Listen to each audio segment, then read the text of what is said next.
honestly, I'm not a big fan of spinach, but these got a pretty good review on allrecipes.com, so I'm going to try them out, and I figured if you put enough cheese with spinach, it could taste good. So first step of this recipe is to preheat your oven to 350 degrees Fahrenheit. And you're going to need a 9x13 baking dish, or in my case, this is a little larger, but I wanted to go larger instead of smaller. So, alright, the first step with this recipe, as it is in any recipe that has eggs, is to break and blend 3 eggs. Or whisk is the term I would use. One hard crack usually does it. That first one I did was a little too rough of a crack.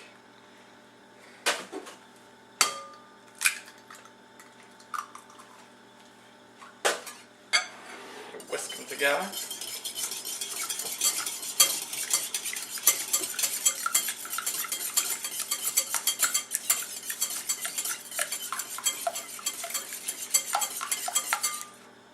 Then you add 1 cup of milk.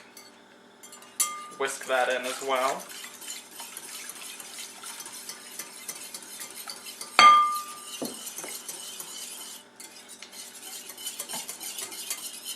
And then you do 1 cup of all-purpose flour.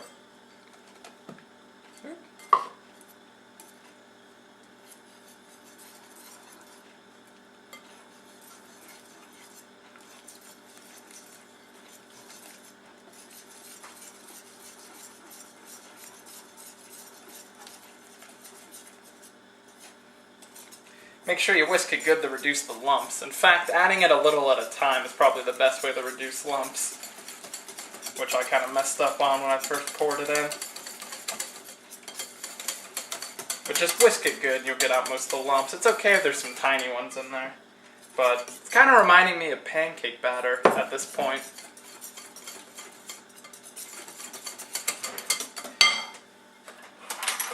Now you add a teaspoon of salt. I use kosher salt for this.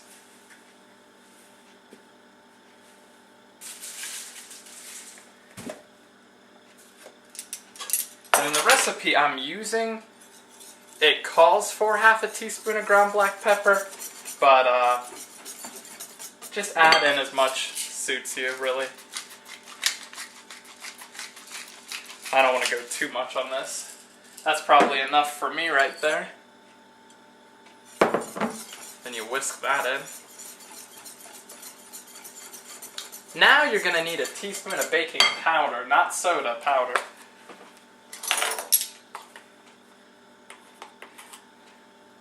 It's important for recipes to make sure you have relatively fresh baking powder.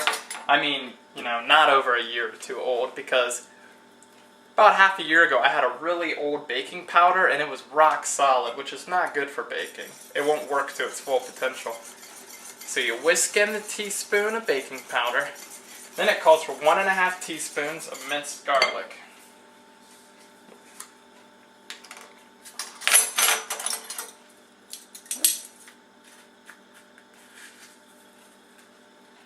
There's 1 teaspoon. And there's the half teaspoon.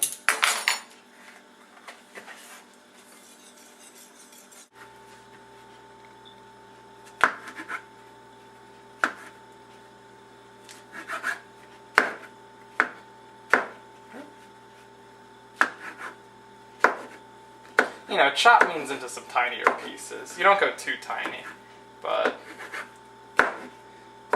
I don't want that big of pieces either. It's important when cutting to bend your fingers like this. Try not to stick them straight out or you might cut your fingers. Try to bend them. And then when holding the blade, usually don't stick a finger like this. Kind of hold it like this. I don't have the most perfect technique with cutting, but it's decent.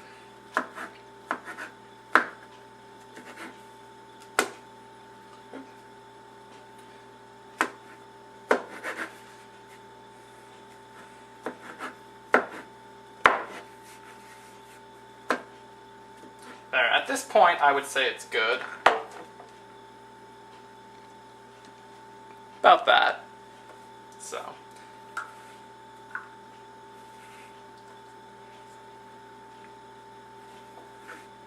Yeah, see? that one mushroom right there is almost a half a cup. Or if it was 2 I chopped up, that was almost a half a cup right there just for those 2. So I'm just going to do one more big one, and that should give me the half cup I need. Another technique you can do for high speed cutting, but don't go too far with these, is to just put your other hand on top and kind of do a sawing motion when you cut. Start at the tip, work your way to the base.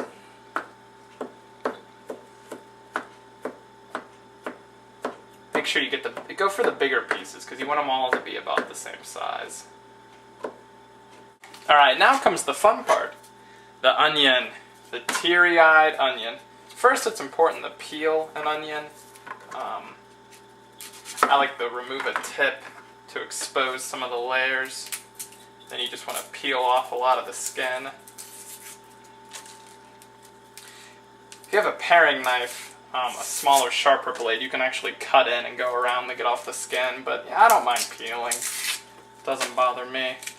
You want to get down to the white part. These are yellow onions I'm using because I prefer them over straight, regular onions. I wouldn't use red onions for this recipe. I don't think they would fit, but usually red onions are my favorite when cooking. Make sure you cut off the other end as well.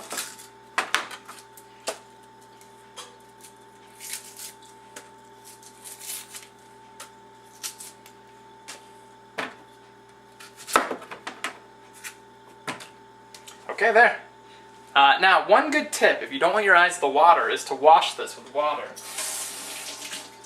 Just a little bit of cool water will help some of the smells, and as you're cutting, you can drip some more water onto it. I'm making these spinach bars for a family event, and some people in the family do not like onion. So, if you dice it, or mince it into really tiny pieces, it's not as strong a flavor, so it tastes better. See, these are starting to smell. So I'm gonna get some water on them.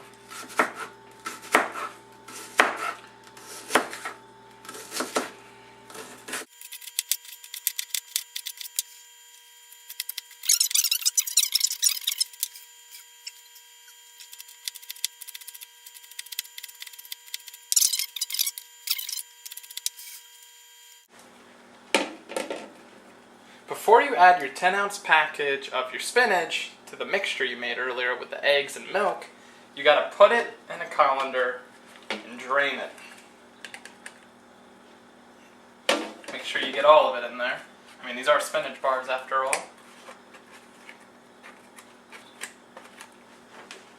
And just wash it. Break it into pieces. This is still a little iced, so I want to make sure I break this up well. I'm going to run it under warm water to get rid of some of my ice crystals that have been forming. Really break it up so that it becomes smooth. Now, add the mushrooms to your mixture.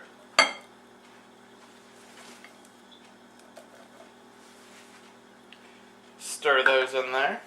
It's looking good. Lightly, don't beat them in there. Then your thawed, drained spinach. Put that in there. Try to get as much as you can.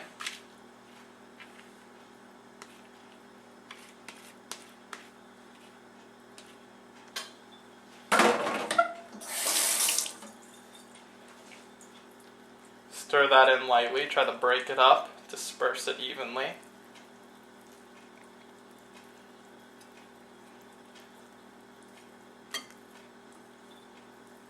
Now add the cheese.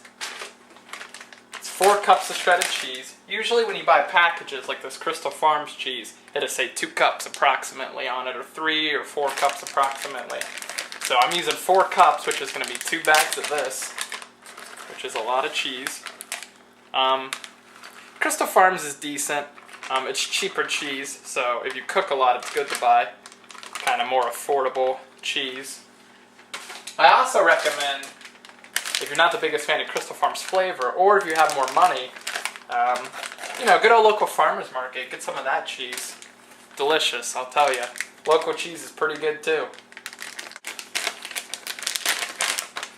Stir that first 2 cups of the cheese in there.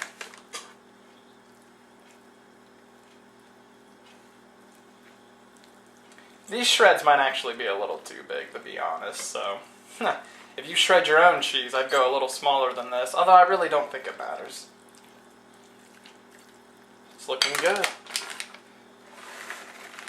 As usual, my bowl is starting to overflow, so definitely use the biggest bowl you've got on you.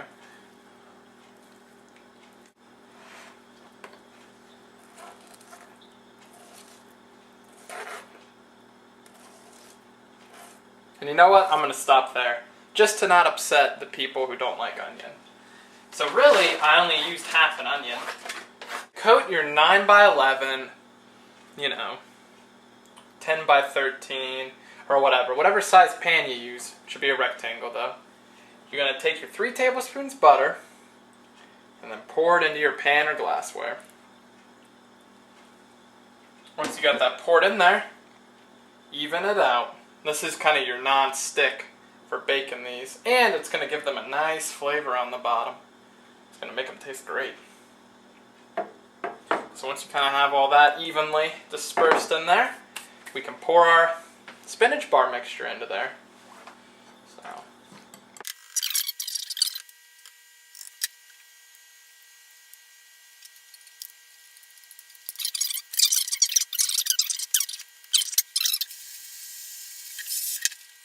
It says to cook your spinach bars in your 350-degree oven for half an hour, or until it's firm and golden. My oven is about normal now since I cleaned it, so it's probably going to take about 25 to 30 minutes. So I'm going to put it in,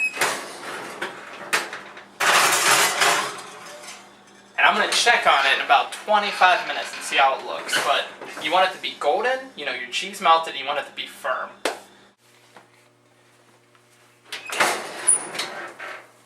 They've gone for about 25 minutes now, and I'm going to check them and see if they look good. Oops. Looks pretty good to me. Looks pretty golden. It looks a lot sturdier than when I put it in there. So I'm going to let this cool. And because I'm not serving it right away, I'm going to lower my oven to 150. And then I'm just going to keep them in there warm, because this the recipe said it's best served warm. So they look pretty good. I think this is a good way to get your spinach. Good luck.